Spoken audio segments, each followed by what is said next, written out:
Hey guys, how you doing? I am personally doing wonderful. Why? I just came back from holidays, and that's why I didn't upload for the last couple of Mondays, because I wasn't here. I was out having some fun. Where did I go? We went to Walt Disney World. What a blast it was. Now, I'm going to focus on the equipment that I take when I go on a holiday. Not to create YouTube content, not to do work for client, but what I personally take when I go on holiday. So you can see some of the gear that I use. Now, one of the things that's important to me is I get nice stable footage when I'm doing video work. And how do we get that? We use a gimbal.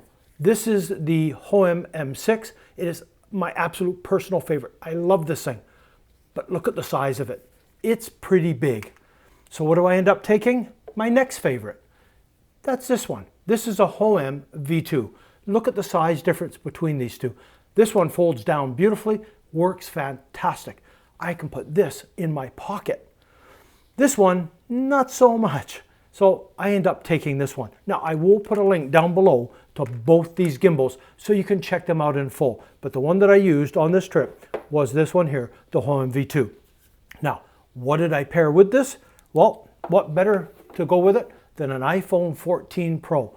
I absolutely love this phone, and I'm glad I went with the Pro, having the extra lenses and everything else. I don't take any other bigger camera. This is basically it. I will show you one other camera that I do take with me though. One of the things that's important to me is that stable footage. I mean, check this out, and that's using the V2 and my cell phone, and I get that nice, what they call buttery smooth footage. I think looks great. And the video quality out of this is absolutely outstanding. So that's one of the pieces that I take with me, my phone and the gimbal. What else do I take with me? Well, I take this here. Can you guess what this is? This is the Osmo Pocket. And not just any Osmo Pocket. It is the first generation Osmo Pocket. I don't even tie it in with my cell phone. I use it independently just like this. It's not so in your face when you're out walking around kind of vlogging or filming or whatever. And the video quality is outstanding. I absolutely love it. And this is only the first generation one. I'll put a link to this down below as well. Now, the other thing that's important to me, other than just having good video quality, is good photo quality. Both of these do really well. I actually prefer my phone though over this for photo. But the other thing that is really important, especially in the theme parks, is nighttime photo and video.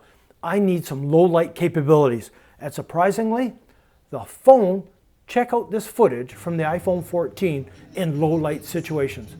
I think this looks really good. I mean, look at that water fountain thing going on in the middle of Epcot. Outstanding. It's not that noisy. And then the other scene from the ride. Now we were a little disappointed the animatronic was switched out to the screen because it was under repair. But look at that low light quality. Fantastic. And as they say, not that noisy. The Osmo Pocket. Now, this is footage I've shown in the past from last trip when we went on Halloween, and it shows some nighttime footage from this unit, and I think it is absolutely outstanding, and it is pretty low light as well, and it's fairly low noise. I was really impressed with the nighttime photography video out of these units here. That is basically the equipment I take with me. I take the gimbal, the Osmo Pocket, and I take my cell phone. All three fit in my pocket, and that's what I need because I only take a small backpack with me into the parks, and you got to go through the security checks, and it's a lot quicker with a smaller gear versus taking all this clunky stuff because I'm only doing it for myself and for my family. I'm not really doing it, well, I guess I am doing it for YouTube because I'm telling you guys about it, but this was mainly showing you the equipment that I use, so when you want to purchase equipment to go on your holiday, you can have a look at what I'm doing, and you can look at the reviews and everything that I've done with this equipment. Now, there is one funny little story I want to tell you about. I'm standing, my daughter went to the washroom, so I went running over into part of the Star Wars land, and they had one of Kylo Ren's ships there. So I was trying to do a selfie with myself in the back. Here's the end result of that picture. I think it's a pretty good selfie. Now, this young lady comes up to me and says, "Would you like me to take a photo of you?" And I went, "Oh, that would be awesome." So I give her my phone, and I stand there and pose. Next thing I know, this guy comes out of the blue, gives me a hug, wraps his arm around me. I'm just chuckling and give a thumbs up. She takes the photo. After she's taken the photo, we're all laughing because I have no idea who this guy is. His daughter was the one that actually took the photo. So I said, "Hey, works for me. And then she took another one of me just by myself. But yeah, that's funny. I was struck. I had no idea who this guy was. It just came out of the blue. And I told him, guess what? You're going on YouTube. You're probably going to go on my Facebook as well, because I found it funny. But anyways, that's it. I want to keep this one short. I just wanted to show you the equipment I use and show some samples of some video clips and a couple of photos that was used with some really basic equipment. You don't need all this high-end stuff. That's it for this one. If you're new to the channel, please subscribe. Hit that bell notification so you're aware when I post new videos like this. If you enjoyed it, please give it a thumbs up. So, until the next time.